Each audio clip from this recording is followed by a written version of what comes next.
అందరికీ నమస్కారం. నేను మీ చంద్రకళని. ఈరోజు కార్తీక పురాణం 13వ అధ్యాయం గురించి మనం చెప్పుకుందాం. కన్యాదాన ఫలం, కన్యాదానం చేయటం వలన ఎలాంటి ఫలితం వస్తుందో మనం చెప్పుకుందాం ఈరోజు. ఓ జనక చక్రవర్తి, కార్తీక మాసంలో ఇంకను విధిగా చేయవలసిన ధర్మాలు చాలా ఉన్నాయని చెప్తున్నాడు అనమాట వశిష్ఠుల వారు. వాటిని నీకు చెప్తాను, నువ్వు సావధానుడివై వినుము అని ఆలకించుమని చెప్తున్నారనమాట. ఈ కార్తీక మాసంలో నది స్నానం చాలా విశేషమైన ఫలం వస్తుందన్నమాట. ఈ నది పొద్దున్నే సూర్యోదయానికి ముందే లేచి నది స్నానం చేస్తే చాలా ఫలం కలుగుతుంది. అలా చేయలేని వారు కనీసం నెలలో ఒక్కరోజైనా సరే స్నానం చేస్తే విశేషమైన ఫలితం వస్తుందన్నమాట. అలా ఇంకా వెళ్ళలేని వారు ఉంటారు. వారైనా సరే ఇంట్లో స్నానం చేసేటప్పుడు గంగయ్య చేవా, యమునయ్య చేవా, గోదావరి, నర్మదా, సింధు, కావేరి, జలేస్మిన్ సన్నిధి కూర అని ఆ విధంగా స్నానం చేసినా కూడా అన్ని నదుల్లో చేసినంత ఫలితం వాళ్ళకి కూడా వస్తుంది. ఎవరికి వెళ్ళలేని వారికి ఆ విధమైన ఫలితం కూడా వస్తుంది అనమాట. దానికంటే ఒక పేద బ్రాహ్మణుడు కుమారునికి ఉపనయనం చేట చాలా విశేషమైన ఫలితాన్ని ఇస్తుందట. ఒకవేళ ఉపనయనానికి ఖర్చు అంతయు భరింప సఖ్యం కానప్పుడు, అంటే ఉపనయనానికి అయ్యే ఖర్చు ఎక్కువ ఉందనుకో, అది ఇవ్వడానికి వాళ్ళకు కుదరదనుకో, వాళ్ళకి ఏం చేయాలి? అవి ఖర్చు అనమాట. ఏదో కొంచెం డబ్బులు ఇవ్వటము, దానికి అట్లా కూడా ఇవ్వచ్చు అన్నమాట.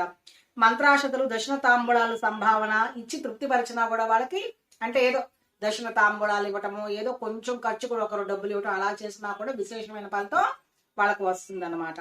ఈ విధంగా ఒక పేద బ్రాహ్మణ బాలుకి ఉపనయనం చేసినా కూడా చాలా మంచిది. పాపాలన్నీ కూడా తొలగిపోతాయి. ఎంతటి దుష్కృతమైన పాపాలన్నీ కూడా తొలగిపోతాయి అన్నమాట.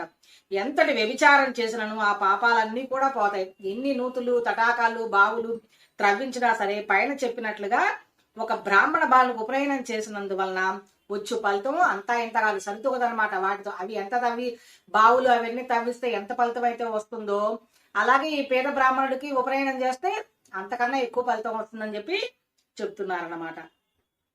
కన్యాదానం అంతకన్నా ముఖ్యమైనది కన్యాదాన ఫలితం అన్నమాట. అది కార్తీక మాసమందు భక్తి శ్రద్ధలతో కన్యాదానం గనక చేసినట్టయితే మన పితృదేవతలు కూడా తరిస్తారట. అంత మహాపుణ్యం అంట. ఇందులో కలగదు, నేను చెప్తానని వశిష్ఠుల వారు జనక మహారాజునికి చెప్తున్నారు.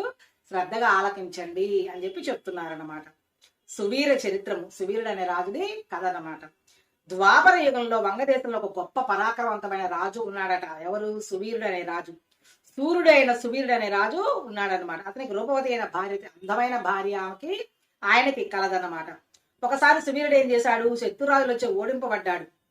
భార్యతో అరణ్యానికి వెళ్ళిపోయాడు. ఓడిపోయాడనమాట. ఆ ఓడిపోయి భార్యతో అరణ్యానికి పారిపోయాడనమాట.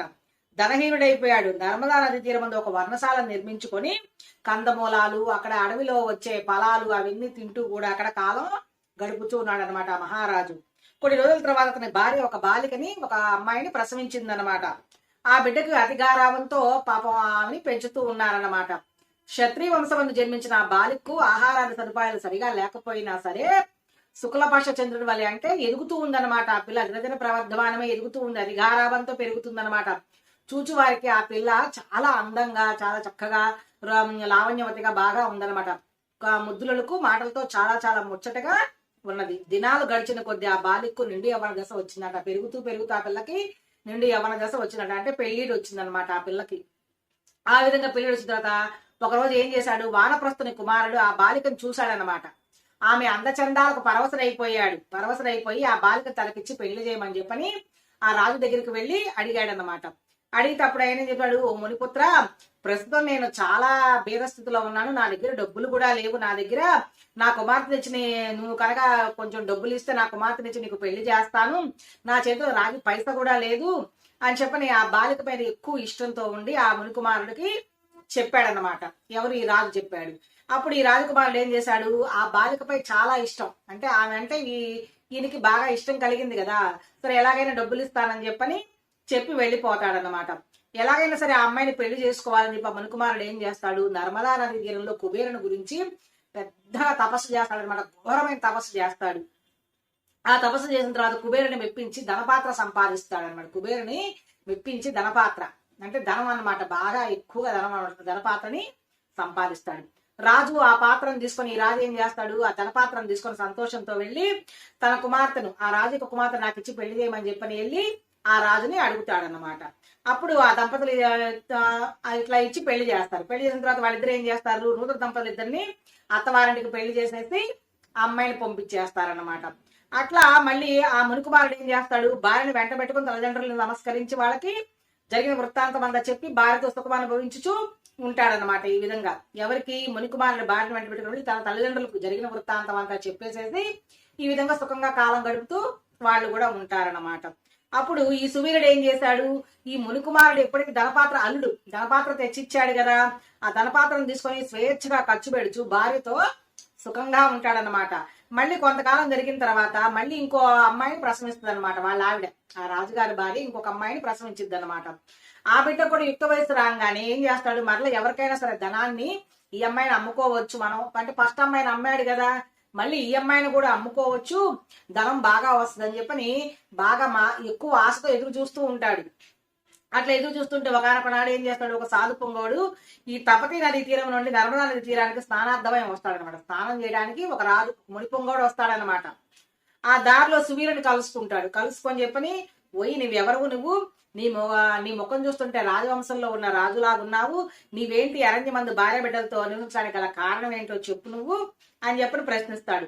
అప్పుడు ఈ సువీరుడు ఏం చేస్తాడు, మహానుభావ, నేను వంగదేశం ఏల్చుండే రాజును నేను, నా రాజ్యమును శత్రువులు ఆక్రమించారు, నేను ఈ భార్య సమేతముగా ఈ అడవిలోకి వచ్చి కందఫలాలు అవన్నీ తింటూ ఉన్నాను. నేను దరిద్రం కంటే కష్టం ఇంకోటి అనేది ఏమీ లేదు కదా, పుత్రశోకం కంటే దుఃఖం ఏమున్నది, అటులనే భార్య వీగం కంటే గొప్ప సంతానం అనేది మరి ఇంకోటి లేదు కదా, అందుచే రాజభ్రష్టుడిని అయిపోయినందువల్ల ఈ అడవిలో సకుటమంగా నేను బ్రతుకుచున్నానని చెప్పని ఆ రాజు చెప్తాడనమాట. నాకు 2 కుమార్తెలు కలిగారు, మొదటి కుమార్తెను ఒక మునిపుత్రునికి ఇచ్చి వారి వద్ద నేను కొంత ధనం తీసుకున్నాను, దాంతో ఇంతవరకు నేను కాలక్షేపం చేస్తున్నాను అని చెప్పగా, అప్పుడు ఆ రాజుకి, ఓ రాజా నీవెంత దరిద్రుడివైనను, అప్పుడు ఆ మునికి అంటున్నాడు అనమాట, ఎంత దరిద్రుడివైనను ధర్మ సూక్ష్మంలో ఏమి ఆలోచించక ఆ కన్యను నువ్వు ఎట్లా అమ్ముకున్నావు, నువ్వు కన్యా విక్రయము మహాపాతకాల్లో ఒకటి, నువ్వు కన్యను అమ్ముకుంటే ఎంత పాపం చేశావు నువ్వు, అది మహాపాతకాల్లో ఒకటి. కన్యను విక్రయించిన వారు అంటే కన్యను అమ్మిన వారు అసీపత్రమను నరకాన్ని అనుభవిస్తారు, అంటే నరకరోకాల్లో పాపులు అనుభవించే దాంట్లో ఇది ఒకమైన నరకం అన్నమాట. దీన్ని అనుభవిస్తావు నువ్వు. ఆ ద్రవ్యంతో దేవుని పితృదేవత ప్రీత్యర్థం ఏ వ్రతం చేసిన వారు నశిస్తారు, అంటే అక్కడ ఉన్న వాళ్ళు ఎవరైనా సరే, మీ బంధువులు ఎవరైనా సరే వాళ్ళు ఉంటే వాళ్ళు కూడా చనిపోతారు. ఆ ద్రవ్యం తీసుకుంటే అడీలుగా కన్యా విక్రయం, అంటే కన్యను అమ్ముకున్నావు కాబట్టి పితృదేవతలు కూడా పుత్ర సంతానం లేకుండా కలుగునట్లుగా నీకు శపిస్తారు అని చెప్పని చెప్తున్నాడు అనమాట.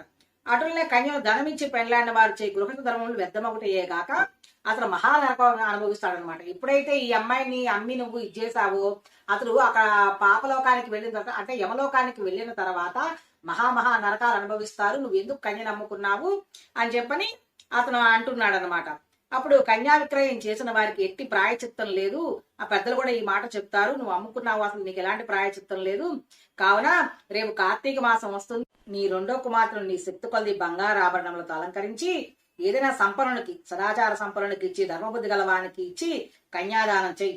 అట్లు గనక చేసినట్టయితే గంగా స్నానం చేసిన ఫలము, అశ్వమేధ యాగ చేసిన ఫలం పొందుటేగాక మొదటి కన్యను అమ్మావు కదా నువ్వు, ఆ పాపలం కూడా పోతుంది అని చెప్పని ఆ రాజుకి హితబోధ చేశాడు. ఈ మునిపొంగోడు మంచి మాటలు చెప్పాడనమాట. చెప్పేస్తే అప్పుడు రాజు అంటున్నాడు, చిరునవ్వు నవ్వి, ఓ మునివర్యా, దేహసుఖం కంటే దాన ధర్మం వల్ల వచ్చిన ఫలం ఎక్కువ ఏంటి అని చెప్పి, అంటే దేహంలో అనుభవించే సుఖాల కంటే కూడా అలా ఆ విధంగా ధర్మంలో వల్ల ఫలితం ఎక్కువ వస్తుందా ఏంటి అని చెప్పని అడుగుతున్నాడు అన్నమాట. తాను బ్రతికుండా భార్య బిడ్డలతో చిరు సంపదలతో సుఖంగా ఉండాలి గాని చనిపోయిన తర్వాత వచ్చిన మోసము ప్రస్తుతం ఉన్న అవకాశం చేతులారా విడుచుకున్నట్టే కదా, చనిపోయిన తర్వాత వచ్చే సుఖము ఇప్పుడు సుఖాన్ని విడుచుకున్నట్టే కదా, నేను సుఖ సంపదలతో, నేను ఇప్పుడు ధన సంపదలతో నేను బతికితేనే కదా ఇప్పుడు మంచిది, ఎప్పుడో చనిపోయిన తర్వాత వచ్చే సుఖాలు సంపదలు అవన్నీ ఎందుకు, మోసాలు అవన్నీ ఎందుకు, ఇవన్నీ జాగ విడుచుకోవడం ఎందుకని చెప్పని అంటున్నాడు అనమాట.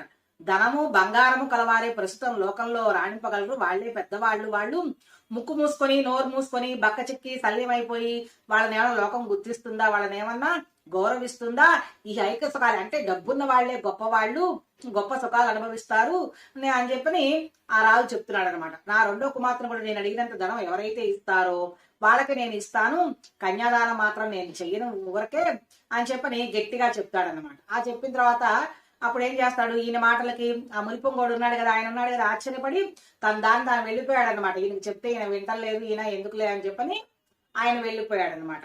ఆయన ఎప్పుడైతే వెళ్ళిపోయాడు మరి కొన్ని దినాలకు ఏం చేశాడు, ఈ సూర్యుడు అనే రాజు చనిపోయాడు.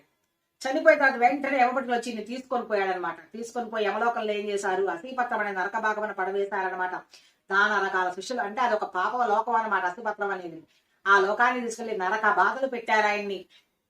సువీరుడు పూర్విన శృతకీర్తి అని ధర్మరాజు ప్రజలను పాలించి ధర్మాత్మనే వృద్ధి చెందిన స్వర్గమందు స్వర్గ సరసౌఖ్యాలు అనుభవించాడనమాట. ఒక రాజు ఏం చేశాడు, శృతకీర్తి అనే రాజు అయినా ప్రజలను పరిపాలించి ధర్మాత్ముడైనాడు. ధర్మాత్ముడైపోయి స్వర్గమందు సర్వసౌఖ్యములు అనుభవిస్తున్నాడు అనమాట. ఈయన సువీరుడు చేసిన కన్యా విక్రమం వల్ల పాపం ఆ రాజు అనుభవిస్తుంటే, మరి సువీరుడు ఉన్నాడు కదా, సువీరుడికి ఆయన బంధువు అవుతాడు, దగ్గర బంధువులు అనమాట. అంటే ఈ సువీరుడు ఏం చేశాడు, కన్యను అమ్ముకున్నాడు కదా, అమ్ముకోవడం వలన ఆ శృతకీర్తిని కూడా రాజు ఏం చేశాడు, యమకింకర్లు పాసాలతో బంధించి స్వర్గానికి నరకానికి తీసుకెళ్తున్నారు. ఈ అమ్ముకోవడం వల్ల అతని బంధువులు కూడా, ఇటు 7 తరాల వాళ్ళు అటు 7 తరాల వాళ్ళు కూడా బాధపడతారనమాట. అట్లా ఈలో వాళ్ళలో ఈయన కూడా ఒకడనమాట. ఈయన కూడా అట్లా చేయటం వల్ల, ఆయన నమ్ముకోవడం వల్ల ఆయన వల్ల ఈయనకు కూడా పాపం వచ్చిందనమాట.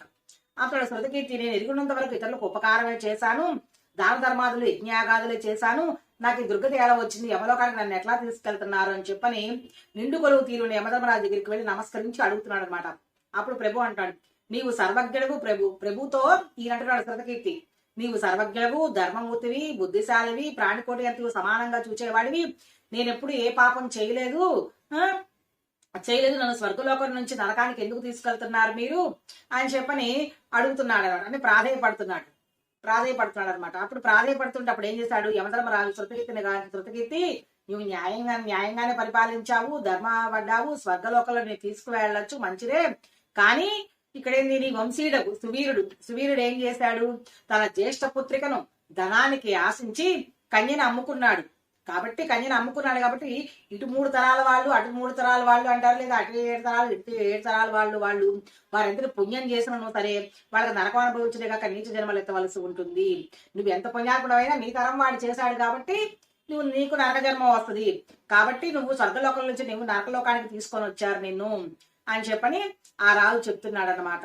కానీ దీనికి ఒక ఉపాయం కలదు, నీకు చెప్తాను విను అని చెప్పని చెప్తున్నాడు. నీ వంశీయుడు సువీరునికి మరి ఒక కుమార్తె కలదు కదా, ఆమె ఉంది కదా ఇంకో కుమార్తె, ఆమెను నర్మదా నది తీరాన ఉన్న తల్లి వద్ద పెరుగుచున్నది.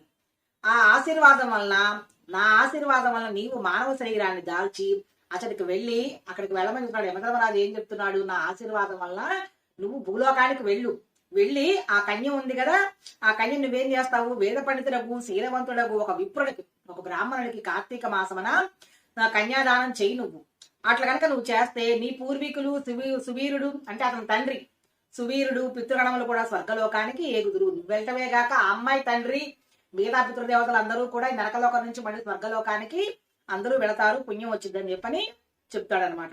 కార్తీక మాసంలో కన్యాదానం చేసిన వాడు మహాపుణ్యాత్ముడు అవుతాడు.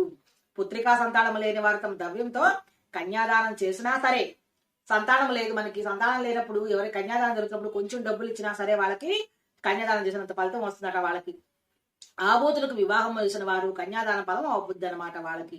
కనుక నీవు వెంటనే భూలోకానికి వెళ్ళు, నీకు తెలిసిన అందువల్ల ధర్మకార్యముల వల్ల నీ పితృగణం ధరింతురు. నువ్వు ఎప్పుడైనా వెళ్ళి అట్లా కనుక నువ్వు చేసావనుకో నీ పితృతరాలందరూ కూడా అందరూ తరిస్తారు, పోయిరమ్ము అని చెప్పని పలికి యమధర్మరాజు ఆ రాజుని కిందకు పంపించాడు అనమాట భూలోకానికి.